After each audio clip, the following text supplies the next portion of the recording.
What's going on, people? Phonicz.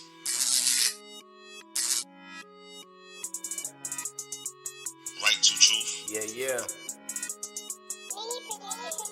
Cool-headed, but I'm too deadly. All the way up to the top where I'm going, nigga, where you headed? King shit, overruled peasants. Don't lose your bitch for 2 seconds. All I gotta do is talk to her for a few seconds, and she'll be trying to get me smooth back it. Gooseneck, man, marijuana, get the move ready.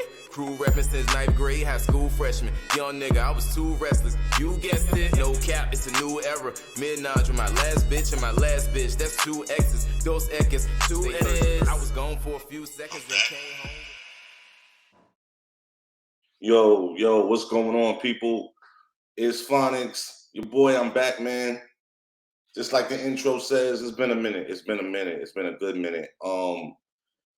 a good minute since I've actually decided to come on here and talk about anything of substance. Yeah, I know y'all see my little boxing shorts or whatever. That's a passion of mine. But not like what I want to talk about today. And you see the title, I want to discuss juvenile lifers, and in particular, an individual that I came across a few years ago. But before we discuss them, and hopefully during the course of this show, they'll call in because this is their story and I want them to tell it. But let's just talk about, look, we all know in our major cities here in this country, we are having a major crime problem. And not all of it is being committed by youth, but a lot of it is. And, our legislators, they, especially the ones that's running for office, that's coming up here shortly, they're going to be really tough on crime. And that's going to be something, that's going to be their selling point in the next presidential election. I guarantee you, Democrat or Republican, they're going to discuss these high rates of crime that have been happening in many of our major cities here in this country. And a lot of it, as I said, is being done by young adults and juveniles. And I'm talking about violent crimes at that. So I was going to do this podcast a long time ago. I was kind of waiting on Starsha and seeing where, she wanted to go with it. And whenever she was comfortable, we was going to get it cracking. So, now she's comfortable. And I'll just give you, a brief history of Starsha and I's relationship. We met like through a study group. And that's like, it was, certain books, like she got a book, I got a book, and we, read it and ask questions and stuff like that. And, we end up becoming friends. And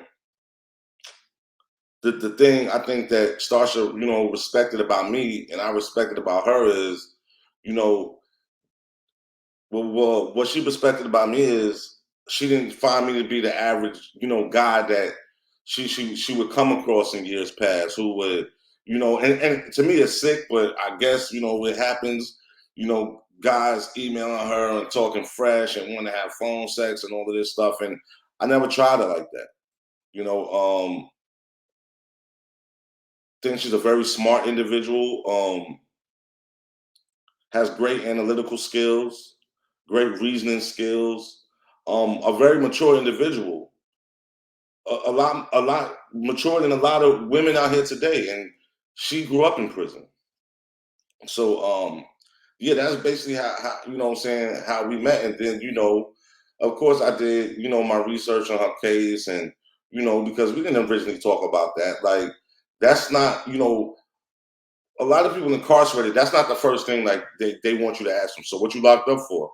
And of course today they know a lot of this stuff is public knowledge. So, I just did my due diligence and I was like, damn, man, I felt like she caught a real effed up break, man, because it's like, she was young. Yes, she was an accessory, but I think a life sentence was really harsh. And fast forward 23 years later, she's still incarcerated, you know. So she's been down 23 years. She went down at the age of 16, and she's 39 today.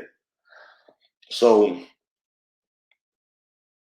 yeah, Starsha, yeah, she respected the fact that, like, yo, nah, I want to talk about what what's going on in the world, and I'm telling about this, and different things, and we're discussing the book, and um, I just really, what I'm saying, think that individuals like her can really give back to our society, you know, instead of just sitting in a cage.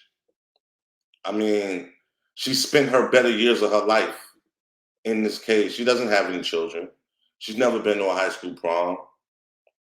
You know, her mother, she's lost loved ones. Her mother is an elderly woman now. And this is just a rallying cry, man, to, like, get the powers that be to understand that, she deserves to come home, and a lot of other juvenile lifers deserve to come home. You know, and I just feel like the punishment didn't fit the crime, and we'll discuss that here in a minute. But I wanna I'm gonna read something to y'all real quick.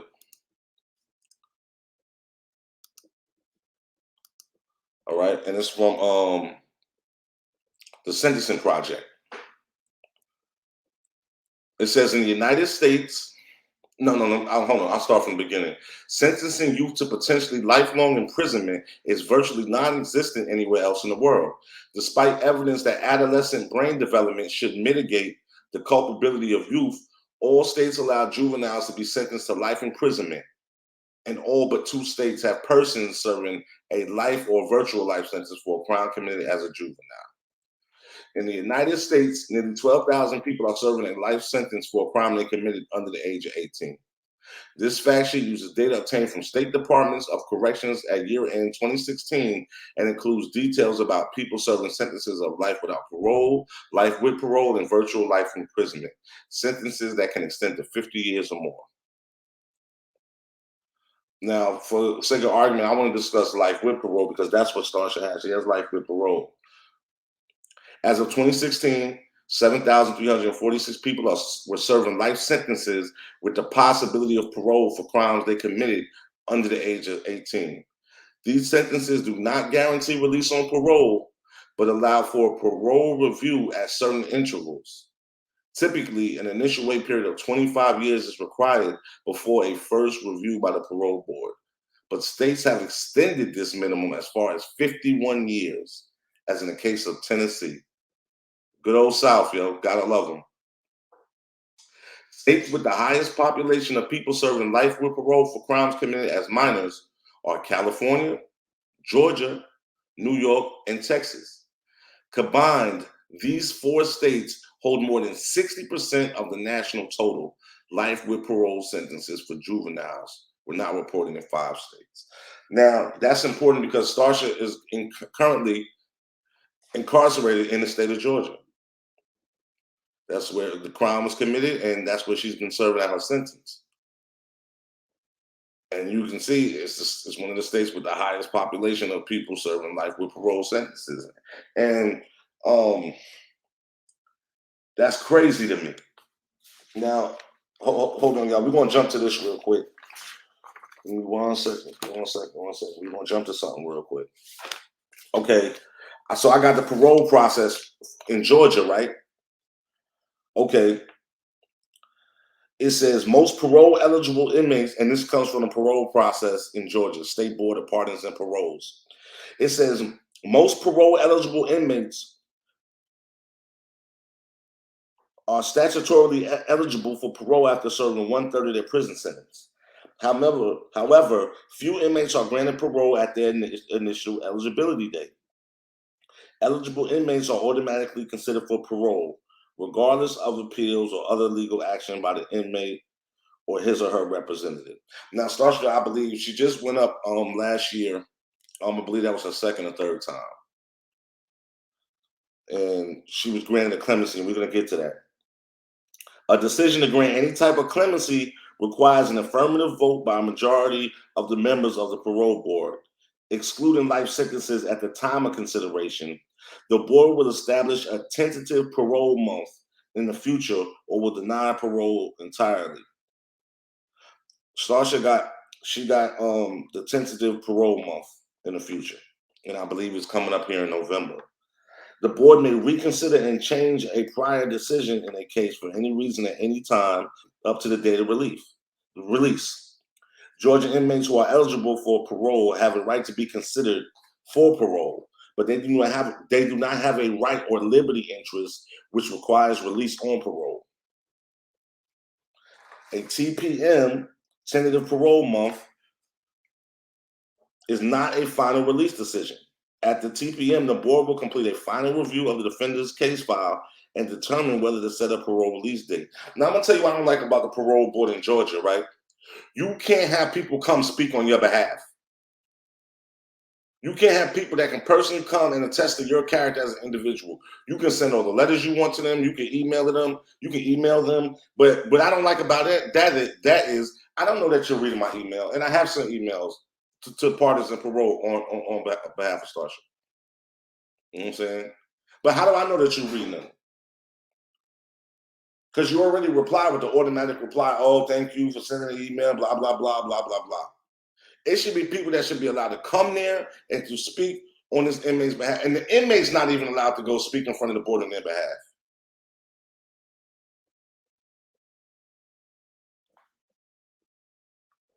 You know?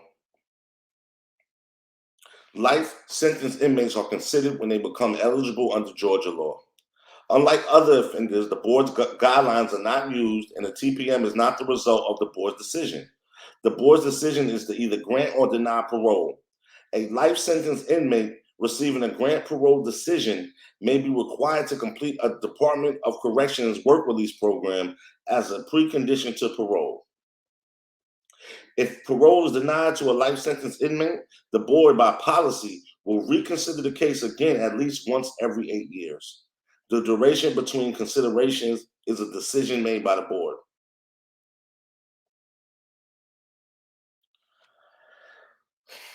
They got all these stipulations, man. And, you know, I just feel like you sentenced me as a juvenile. Now I'm an adult. It should be different guidelines when it comes to how the parole process works. But I guess they don't have time for that. So, you know, now here's a state law. Since 1995, there have been 2 statutory changes pertaining to serious violent felonies that determine parole eligibility for a life sentence offender. If a crime considered to be a 7 deadly sin was committed prior to 1995, the offender is eligible after 7 years. In 1995, offenders committing these crimes became eligible after serving 14 years. If the crime is committed on after July 1st, 2006, the offender is eligible for parole after serving 30 years. See how they went up? You see how they went up with that? Starsha doesn't fall under that, though. She's the 14 years. Now, here's attorney services, but they're not required for clemency consideration. You see, so damn, I can't even get a lawyer to speak on my behalf. Well, I can, but you're saying it's not required. So is it considered? Representation by an attorney is not required for any type of clemency consideration. The decision whether to employ an attorney is a personal decision of the offender or those acting in his or her behalf. Only licensed attorneys who are active members in good standing of the State Bar of Georgia may appear before the board and charge a fee from the person he/she is representing. The board may require an attorney representing the person before the board to file a sworn statement as to whether he or she is receiving a fee. What the hell does that have to do with anything? But, you know, I did call a couple places up, you know, a year or so ago, maybe 2 years, and a couple lawyers, and they wanted real money to help put together a parole package to present to this board. I'm talking about thousands of dollars. And it's not even a guarantee that you're going to get granted parole. That was crazy to me.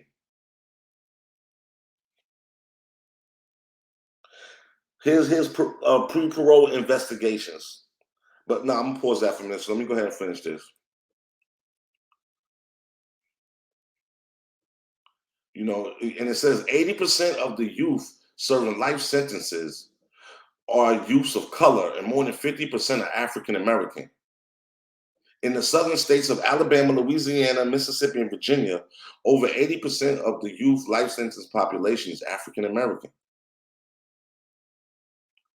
Ethnic disparities are also overwhelming. California, New York, and Texas each report having more than 100 Latino youth serving life sentences. When compared, the adults serving life sentences, the disproportionality is even more distinct. You know, and look, it's not going to get any better because I believe lawmakers are going to go back to what they was doing in the 80s. You remember Joe Biden, your president, and Hillary, super predators. That's what they called them.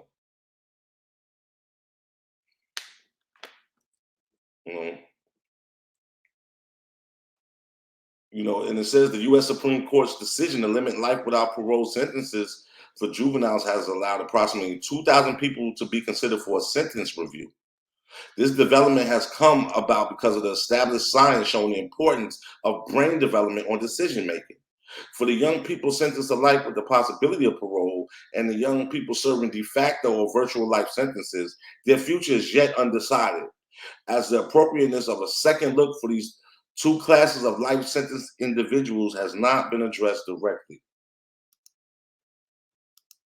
Yo, that's powerful, man. That's super powerful. And individuals like Starsha is just sitting in jail when they should be released. She was a 16-year-old impressionable child that got caught up with her cousin, who was an adult, by the way. And I'll give you a little brief on that case in a minute. But I want to get back to the pre-parole process. Before the board considers an inmate for parole, it conducts investigations on the inmate, which are used to create a file on the inmate. Parole board files are separate and distinct from the files maintained by the Department of Corrections. First, the parole investigator studies arrests and court records and may talk with arresting officers, court officials, victims, and witnesses in order to write a legal investigation report on the details of the inmate's current offense and summary of any prior offenses in the same county. Starsha only had 2 charges. She didn't have any other criminal record, and she's maintained a fairly, spotless, record while she's been incarcerated. Next, the parole investigator interviews the inmate and completes a personal history statement questionnaire.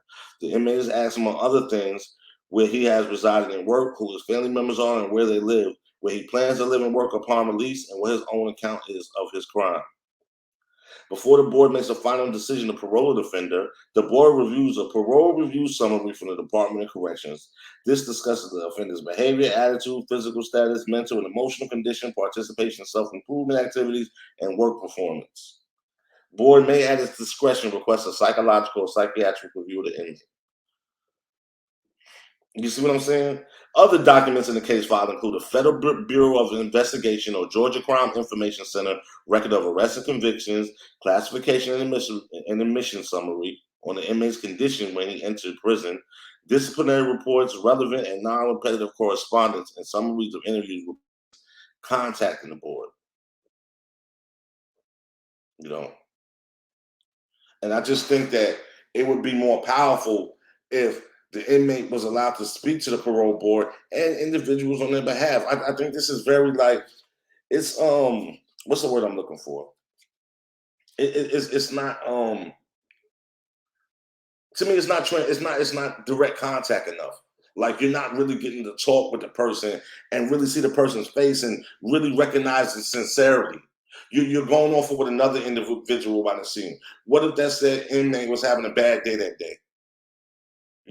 And kind of just blew off this, what I'm saying, this interview process.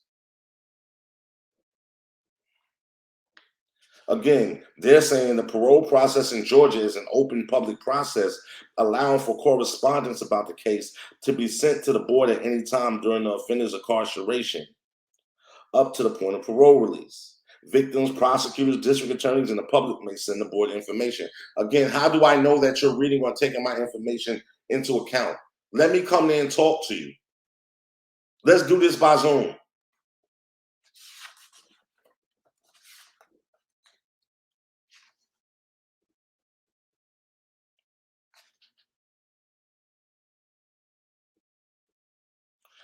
6 months prior to an offender becoming parole eligible, the board sends a notification to the judge and district attorney requesting information about the case. Based on an agreement between the board and the prosecuting attorney council of Georgia, this notification is made regarding convictions for the following offenses. And I'll just tell you Starsha's: robbery, felony murder.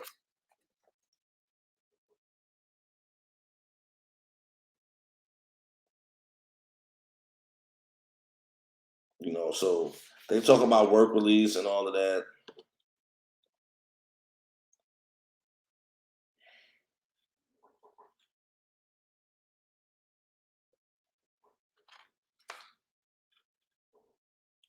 It says, and I'm gonna end it right here with this. It is the policy of the board that all life sentence offenders denied parole may be set for reconsideration up to a maximum of 8 years from the date of last denial. When in the board's determination, it is not reasonable to expect that parole will be granted during the intervening years. Offenders set off under this policy may receive expedited parole reviews in the event of a change in their circumstance or where the board receives new information that will warrant a review prior to the established reconsideration date.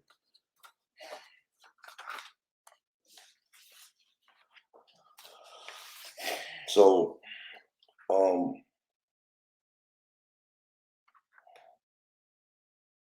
and I got this from findlaw.com. And it's an argument that Starsha had made against, to the state Supreme Court of Georgia in 2006.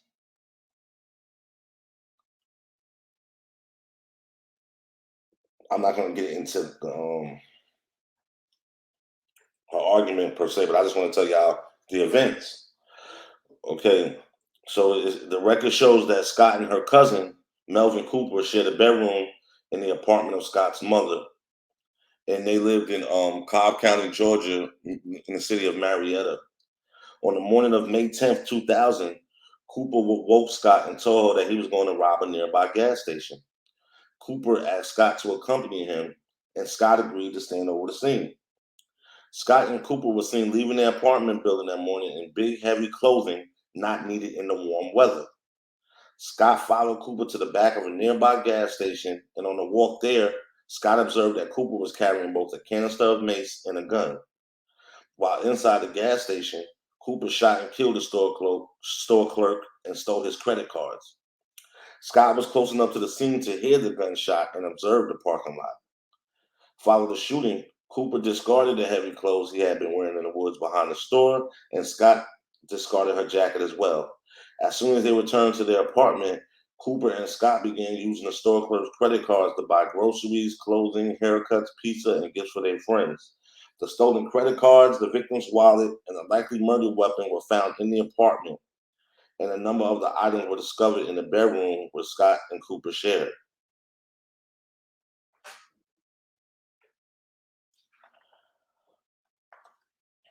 On December 5th, 2000, Scott was indicted for the armed robbery, murder, and felony murder of Ijaz Rana.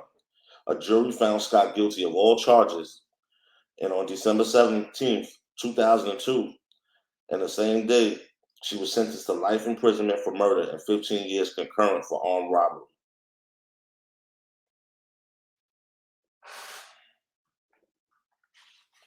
So that's what happened, man.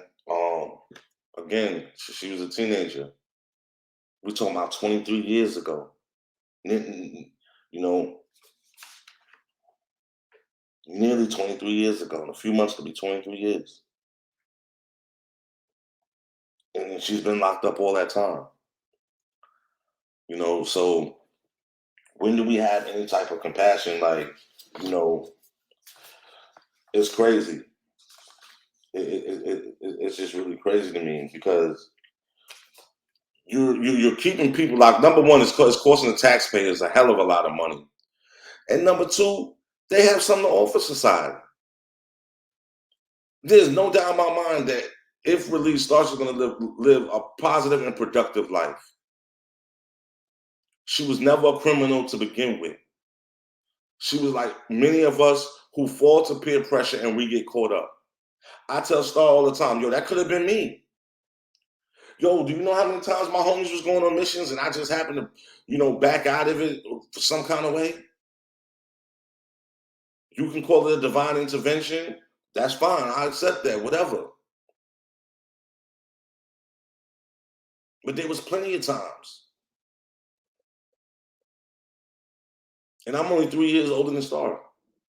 So that could be me sitting there rotting away.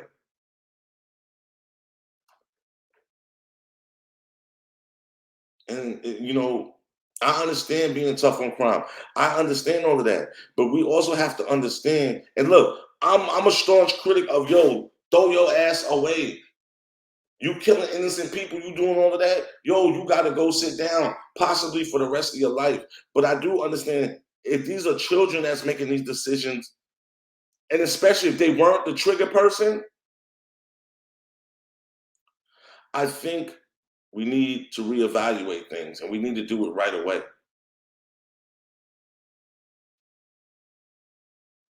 That's all I'm saying. That's all I'm saying. So the new district attorney of Cobb County, where the crime was committed, as I told y'all, is this 26-year military vet. Name is Flynn Brody. He's a Democrat, and he wants to provide, alternatives to prison, and it's called restorative justice. But it's only for people with nonviolent crimes. And see, I have a problem with that, and I emailed him as well. Never got a reply. He says, quote, um, the Land Journal Constitution was speaking to him, and he said, this doesn't, and this is a quote from him, this does not mean his prosecutors will go soft on violent offenders. We're going to do everything we can to prosecute them to the fullest, he said. Brody said he'll work with community organizers to educate young people on the dangers of gangs and other destructive behavior. Yeah, well, Starsha didn't have this. And many won't get this either. So you basically talking about you're going to help people who basically got a slap on the wrist, and they might not recommit anyway. But you know what I'm saying? Individuals like Star, who was basically a one-off in the system, first time she was ever arrested and all of that, and you put her away.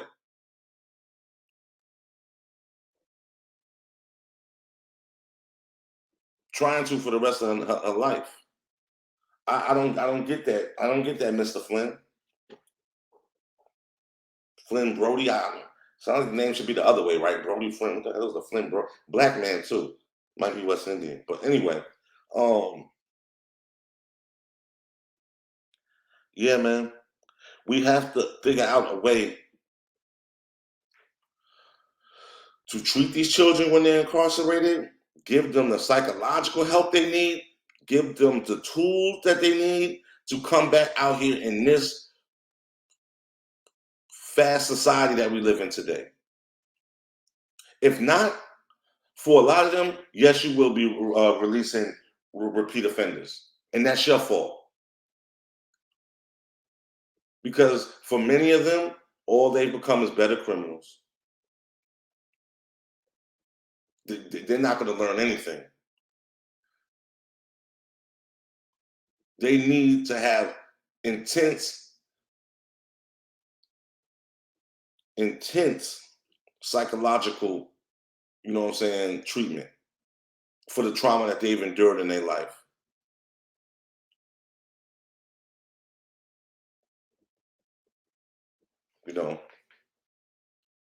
And it's like,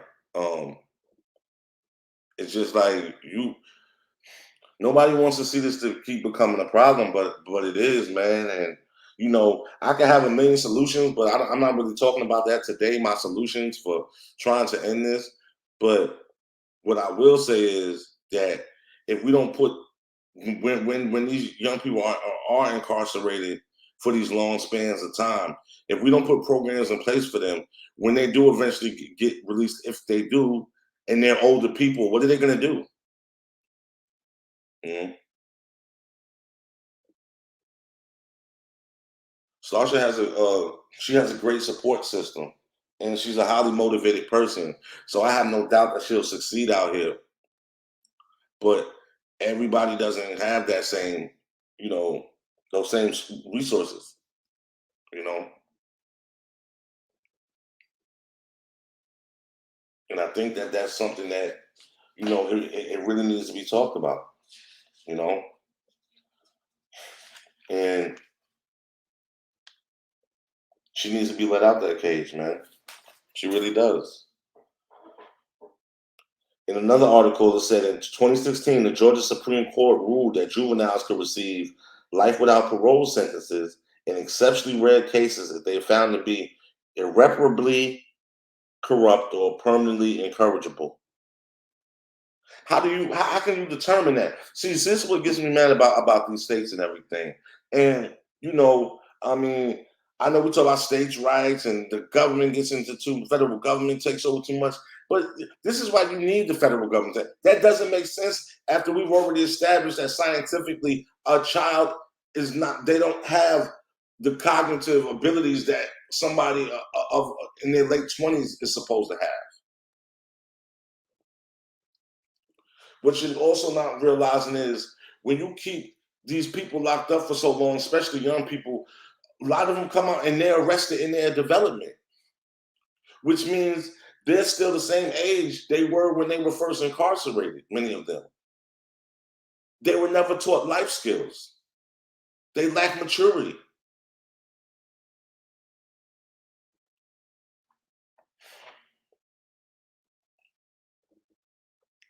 I mean, I could sit here and talk until I'm blue in the face, but again, this is a societal problem.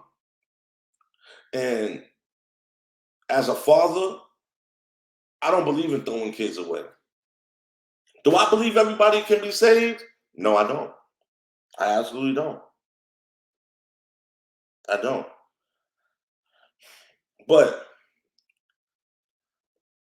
I don't want to see the tag along, the follower, get punished just as harshly as the leader. And the reason I say that is because I've been a follower before. I know how it go. And that peer pressure, it really does exist. You think all these young people, nah, all these young people ain't hitters, they all ain't shooters. But they just want to be down with that because in their mind, that's what's cool. Everybody wants to be accepted. Yo, just think, and yo, that's a life thing.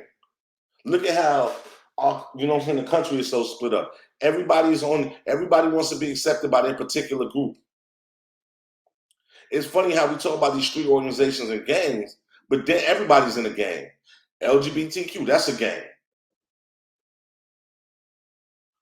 You know, white lives, Black Lives Matter, that's a gang. You know, these militias that's in Michigan, Ohio, and the South, these Caucasian, those are gangs. Republicans, that's a gang. Democrat, that's a gang. So what are we really talking about here? You know,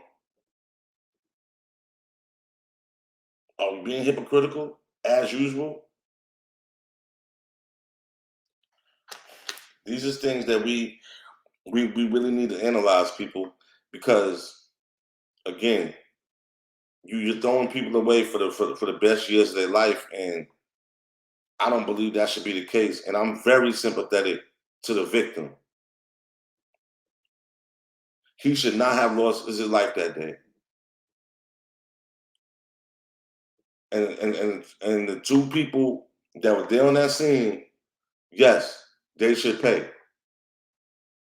Now her cousin, Mr. Cooper, he is paying. He has life without parole. He's never coming home, as he shouldn't. But Starsha being an accessory, being so young and basically just playing lookout, I believe she's done enough time. I believe 23 years is enough. And I would believe that for anybody who I feel like deserves a second chance at life. And mainly I do this, man. My cousin, he was wrongly convicted of a murder. The murder of his girlfriend back in the early mid-90s.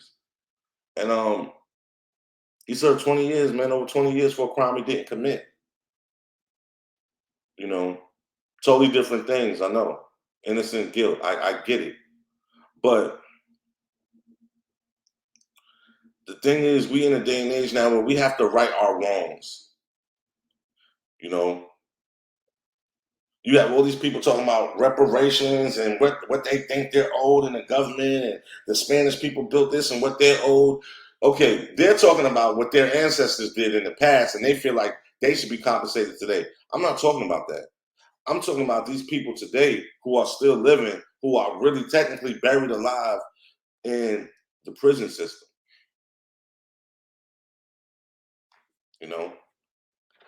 Where, look, I watched the shows like y'all watched, the Locked Up Abroad and all of that, and I've seen pictures of jails here in the United States, and they are really bad over there. They're really bad overseas. They're really bad in Mexico. But look, there's a lot of problems in these jails as well, especially where Starsha's at in Georgia. It's really, you have a lot of corruption from the higher up. The correction officers, they'll do anything because, look, you're paying them $11, $12, $13 an hour.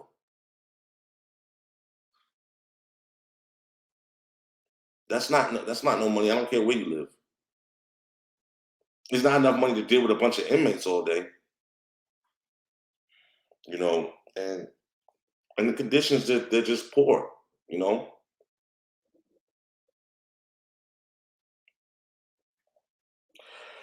So, excuse me. I just, like I said, I'm hopeful that she'll call in while we're still on, and like I said, she can talk to y'all. And again, what I'm saying, Georgia, that's going to be a hot topic too, and I keep reiterating that to her. This tough on crime thing. Atlanta is going through a huge crime wave. Huge crime wave. And yeah, we got to say it. A lot of it's perpetrated by Africans, or African Americans, however you view yourself.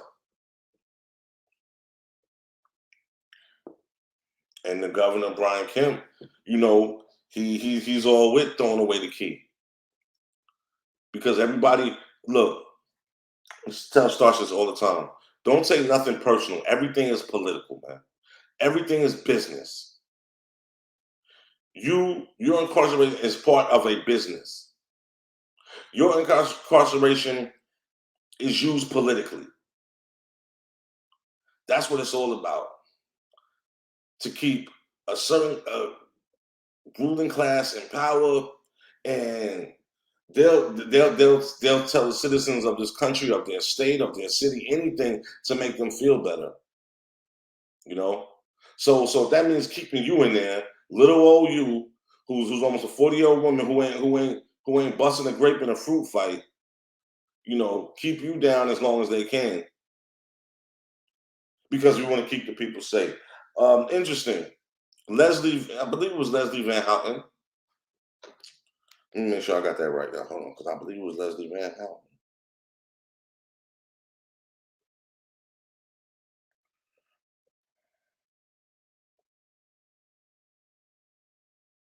Okay, yeah.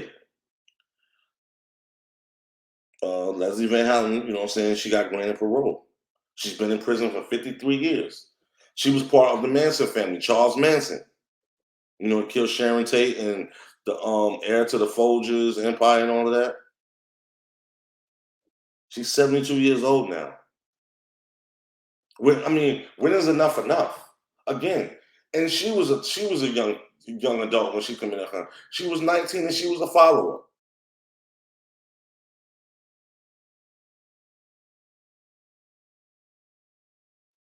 And for that, she's done 53 years, all of her life in prison, all of her young adult life, and now she's in her twilight years.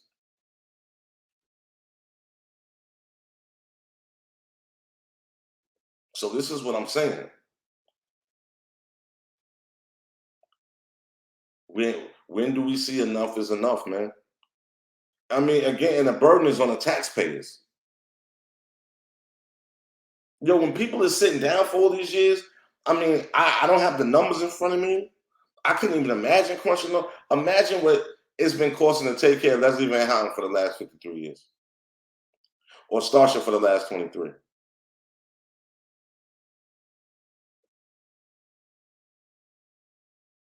Yeah, probably hundreds of thousands of dollars.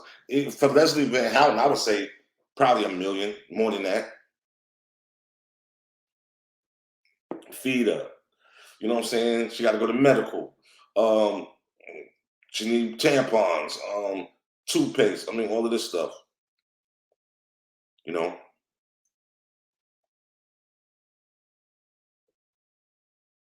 And look, it says it in this article. In a stream of cases going back more than 15 years, the Supreme Court has said that juvenile offenders are different than adults who break the law because of their developing brains, vulnerability to peer pressure, and other factors. So this is what I'm saying, Georgia parole board. You got to go through all of this, but you clearly know that was the case with young Starsha Scott.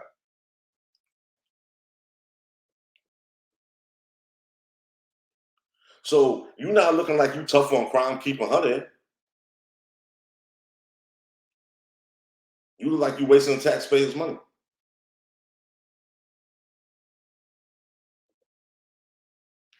That's definitely how I see it. And look, I wouldn't be championing this court just because of Starsha. I believe that about. I'm not. I haven't talked to a lot of juvenile lifers, but I've talked to people that's incarcerated for certain things, and I feel like their sentences is kind of harsh. You know, my young boy, man, who's rapping on this intro, he went down for armed robbery as a teenager. I want to say he did like 12 years. Yeah, because he just came home a few years ago and he's only 33. Well, about to be 33, I believe. Yeah. They had him for years, man. A young man in that kind of environment.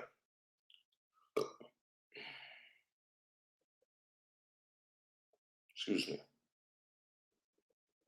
And I believe it was armed. I believe they tried to rob him and his friends was like robbing people, whatever, and they had like a fake gun or whatever. And this was in the state of Virginia.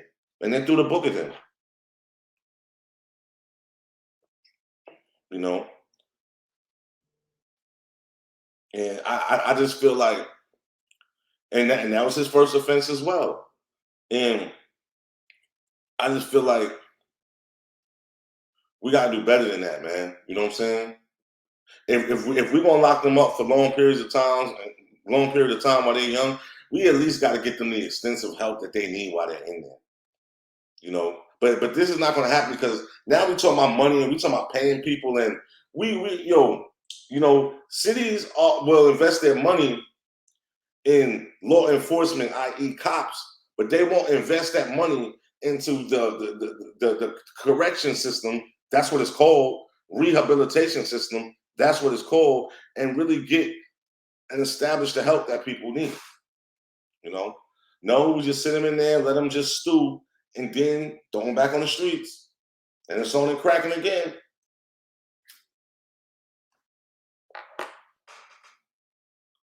That's a problem. That's a major problem.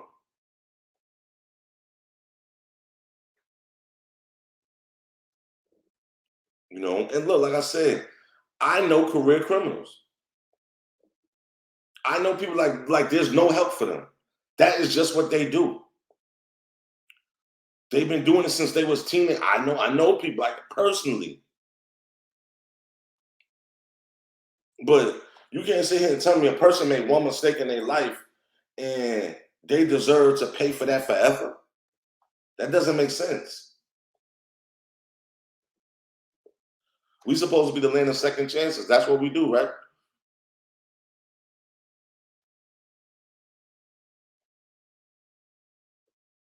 That's what we say we do.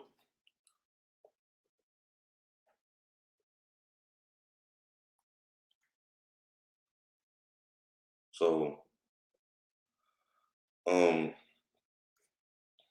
you know, we are so oblivious to so much in society. You know, we only pretty much care about what's going on in our little circle. We don't care about anybody else or anything else. There's a very few people walking this earth that's selfless and that's fighting for you know, the right fight, I'll say.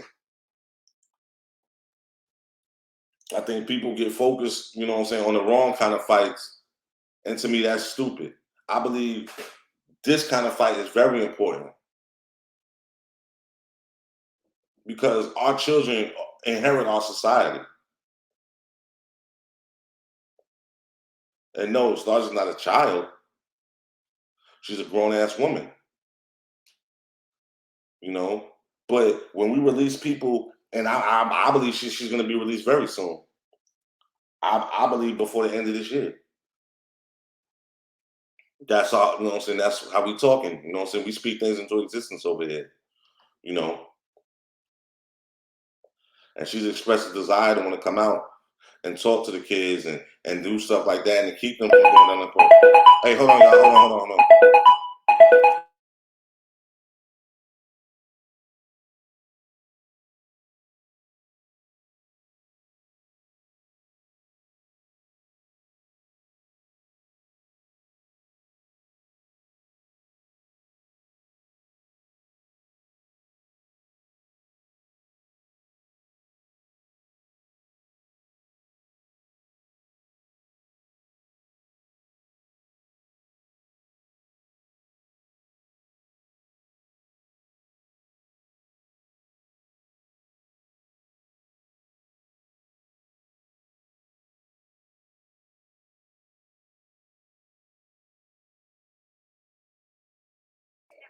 All right, y'all. Yo, as I told you, we have Starsha Scott here.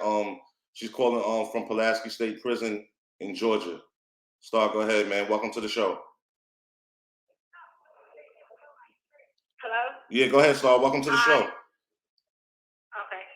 Hello. Hi, my name is Starsha Scott, and I've been incarcerated since I was 15 years old, which is 23 years, for a crime I did not commit. And I just want everybody to know that you don't have to pull the trigger to be subject to what I was subject to. I'm originally born in Birmingham, Alabama, to my mother, Betty Scott, and my deceased father, D.C. Dipper. Due to gang-related activities, my brother got in trouble in 1990. So it forced me and my mom and my brother to move to Georgia in Cobb County.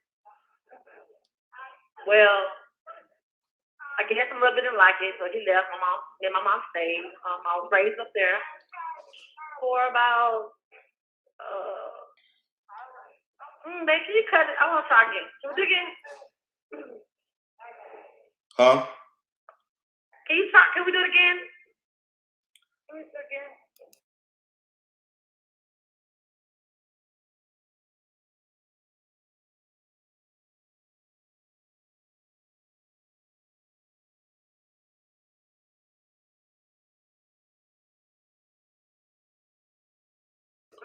All right, y'all, we back, man. So, Star, man. I mean, like, tell the people what it's been like for you in there the last 23 years. Well, it's been hell. Basically, being locked up since I was 15. It hasn't been an easy road, but by the grace of God, I've been holding on. I was born in Birmingham, Alabama, and I was raised in Georgia. I guess you could say that lacking attention, I started doing things that I shouldn't. In 2000, my cousin moved to Georgia with us, and he was 18 and I was 15 at the time. And one morning he woke me up around, I think it was May 10th. And it was like 7:30 in the morning, and he woke me up and he was like, "Hey," he was like, "I need you to come with me." So I was like, "Come where?" So he was like, "Basically, I need you." He said, "I've been watching the store." Now, mind you, I stay in Cobb County on Oxdale Road, and it's a busy street. So across the street from our apartment was a Citgo gas station. So I'm thinking to myself, like, "Are you serious?" He was like, "Yeah, I've been watching the store." So I'm not thinking in my mind that my cousin was going to rob the store in broad daylight. It's like 7:30, 8 o'clock in the morning. So I get up and follow my cousin, and I see him put on layers of clothes, and it's kind of hot outside. So I just put on a pair of pants, and I grabbed my jacket. So we walked out, and we didn't go directly across the street. We actually went around the building. Now, mind you, I knew that my cousin had a gun, but not this particular day because I didn't see it with him. He usually has this little man's purse, a man bag, whatever, and he carried it in there. But this particular day, he didn't have it. I just see him with my keys in his hand, which I had a can of mace on my keyring. So we walked across the street around the building to the apartments called Lorraine Lodge in Cobb County. So walking through Lorraine Lodge, there's this little wooded area leading to the store. So we go through the gate, through the broken gate area, whatever, and he tells me to stand outside the store. And they was like at least like 250 feet away from the crime scene. So then I see him pull out a gun out his bra. Mind you, my cousin's gay. So he pulls out his gun and he tells me to stand outside. So I can't even see in front of the building. So I stand outside. So he walks into the store. As soon as he walked in the store, it wasn't a minute later, I heard pow. So I take off. I start walking back the same way I came. So on his way back, he said, he kept up with me. He runs and kept up with me all while discarding clothes along the area. So he was like, "Yo, take off that jacket, take off that jacket." So I take off my jacket and I throw it into the dumpster, which was never recovered. So he was like, "Hey," he said, "I think I killed that guy." I said, "Please don't say that, please don't say that." So we go back to our apartment. So from there, I was kind of afraid of like not knowing to tell my mom, tell my brother what, because he just played me close that day. You know what I'm saying? Like we was always together. So after that, he made me call a cab to go to the grocery store. So he only got the dead man's wallet. He didn't get anything else but the dead man's wallet. And I think it was probably about $300 something inside the wallet. So that's all he got from the victim? Huh? That's all he got from the victim? That's what he got from the victim was the wallet. Okay. That's it. Okay, so later on we end up going to get our hair done, and then we went to a grocery store, then went to go get our hair done. Boom. After that, I take the cab to go to my mom. She was at this bowling alley, and I was like kind of like debating on whether I should tell her, whether I should tell her or not. So we end up, I ended up coming back home. So when we came back home, my cousin wasn't there. So all through the week, the credit card was being used. I ended up buying my mom some credit cards from 1-800-Flowers. Mind you that this wasn't the first person my cousin robbed. I seen we shared a room together. So on his side of the room, there was a whole bunch of IDs, credit cards, social security cards, from different people, and I picked them up. It was like all these foreign names. They were like Spanish, and I didn't understand. So my mom had just bought me a computer. So when you start a computer, it always asks for a credit card to turn it on, whatever. So anyway, so I end up starting my computer, and I went and picked I think it was coming up Mother's Day or something like that. So I ended up picking that credit card off of the floor, not knowing that it was the victim. So I bought my mom some flowers and took it to her job. And prior to that, when my mother had got into an argument, so I just said on the card it said something like, "Sorry for what I did," but the prosecutor used that as if I was saying that I was sorry for committing the murder or the armed robbery. So on Friday night, I remember me and my mom, my cousin, we was outside on the porch, like grilling and listening to music, and I see all these SWAT cars and these black SUVs. They pull up, and I'm not knowing what's going on, so they jumping out and they run straight to us. So I guess me using the credit card on the computer led back to my apartment. So that's how they end up getting us. Well, they interviewed me. They interrogated me. Took us down there. Took me and mom down there, and they interrogated me for about an hour or so. So then they let me go home with my mom later on that night. So Monday morning, my mother had went to the school and withdrew me. She was sending me to Alabama for just either participating or getting in trouble. She just said, like, I was doing stuff like I was skipping school. I was just doing what I wanted to do and being rebellious. So my mom decided to remove me from the school and send me to Alabama with my father. Well, the school, the officer that was working the school grounds contacted the detective and told that my mom was rude. So at 2 o'clock that afternoon, they came and picked me up, brought me to the precinct. Well, this guy named Richard Peluso, which was the head detective, called my mom and told her that they had me. And my mother was like, "Hold on, I'll be there." So I get on the phone, talk to my mom, and she was like, "You okay?" I was like, "Yeah, I'm okay." So I go back to the interview room, and they interrogated me again without my mom being present. After my mom told them that she was on her way, but he made me feel like my mom told him that it was okay for me to talk. So by the time my mom get there, they had already arrested me for accessory. Well, it wasn't accessory, just armed robbery, felony murder, malice murder, and armed robbery. So they spoke to you. So they spoke to you without an adult present. Right. Okay. Okay. So then I was being placed on arrest. They took me to a juvenile.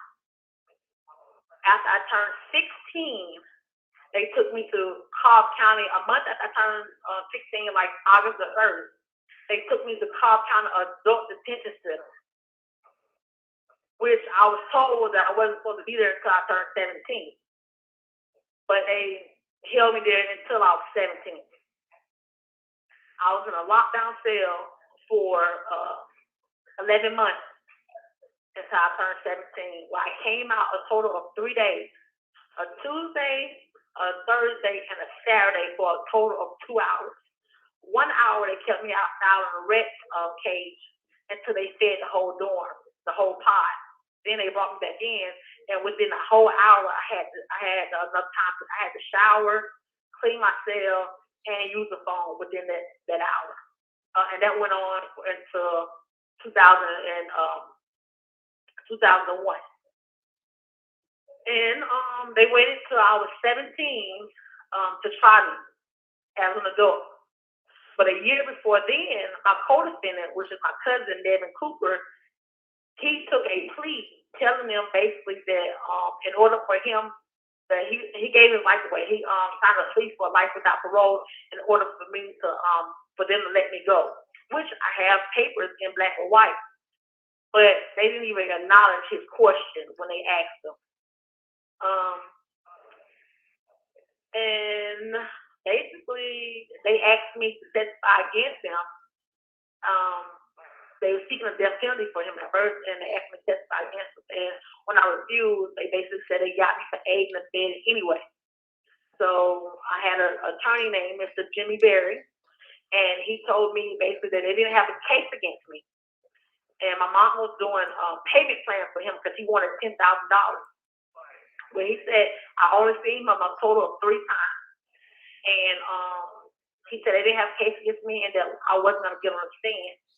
And when everything came, when push came to shove, I mean, like, I was found guilty. I didn't even have a fighting chance because the whole trial wasn't about me. It was about my court business. I mean, nothing was about me except about me using a credit card. So that was it. I was given life plus 15 rand concurrence and told me I was eligible for parole after 14 years. And after 14 years, I've given 5 years, denied 2 years, denied 1 year, and that's that. Okay, so where are you at now in that process?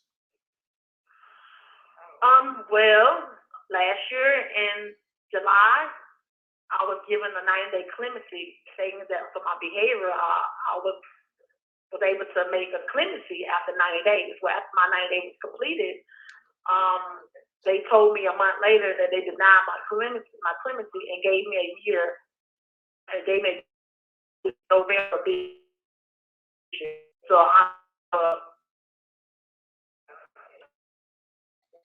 Okay.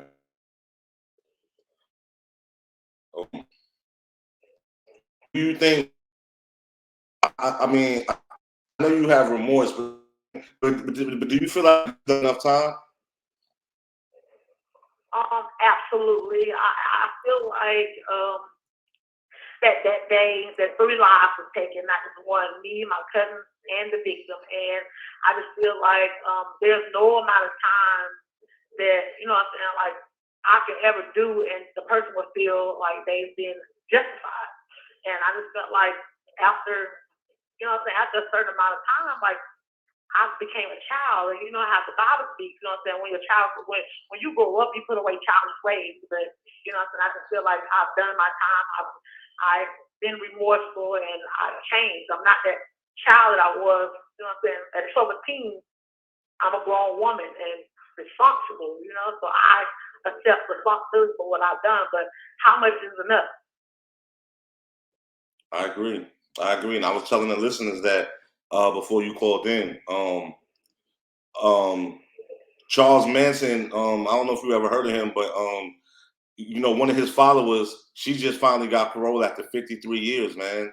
And she was 19 when she committed her crime. And of course, that was a high-profile crime in California and stuff like that. And you know, celebrities were killed, but they tried to block that. And I'm just like, when is enough's enough? You know, and I was reading to the audience and telling them that Georgia, among 3 other states, has the most juvenile lifers. Right. And you know, the thing about that is Georgia is one of the states that's not governed by anybody. So they don't have to answer to nobody else, and they can do what they want to do. That's why people have been in prison as long as they've been in. I have a few fellow inmates that I associate with, and just got denied another year after done 33 years, and she was under the 7-year law. Like, is this? And then if nobody pushes the issue, nobody's writing letters to the parole board for you, your family is not calling for you, so they feel like you're nobody, you have no support, and you're just another number. Right. But what I was also telling the audience is, and I was reading to them the whole parole process in Georgia, and what pisses me off is, okay, I can write them and email them. I don't know if they're reading that. You know what I'm saying? We should be allowed to come and speak on your behalf, and you should be allowed to speak on your behalf to the board people personally. You know? Right. I have an uncle that's in prison in Alabama. So when he goes up for parole, my family gets to go to his parole hearing, and after he speaks to the parole board, they have words that they can say to the parole board. Versus here, when my mother tried to come, they told her that nobody's allowed to come to our parole hearing. So how do you know if I'm a changed person if you don't never come and view me? Like, come in and sit down and have words with me. Like, a person can put anything on Scribe, which is a computer. You can write what you want to write in there. But if you don't know from like actually come see me face to face, how would you know that I'm a changed individual? That's a fact. You see that my record, I haven't had a disciplinary hearing, a disciplinary report in over 10 years. So you know that I'm not causing problems inside this. You see that my conduct is okay. So what's the issue? I don't understand. Absolutely. I definitely agree. We're coming up with almost like 2 minutes left. And I'm gonna end the segment after that. And we're gonna do a part 2 to this, so don't worry. You'll have time to come back and we're gonna talk more. But how are you doing right now? Well, right now, the prison is under restricted movement because a gun was found, and they won't let us make no movements. Like we're stuck in the dorm 24 hours. Food is brought to us. We haven't had meals in 4 days. It's just crazy. And then something just took place where the inmates was riding in lockdown, and the officers jumped 12 inmates. They broke out of their cells, and they was fighting them. It's just crazy here. And it's all due to our warden, She don't care, so nobody else cares. How have you been able to keep it together mentally after all these years in prison? I depend on God, by the grace of God. That I'm not on no mental health medication. I solely depend on God, and that's why I feel with a sound mind. That's what's up. Praying, meditation, and reading. That's what's up. And I have a few good friends that I call and be able to vent to when I need to, and my loved ones.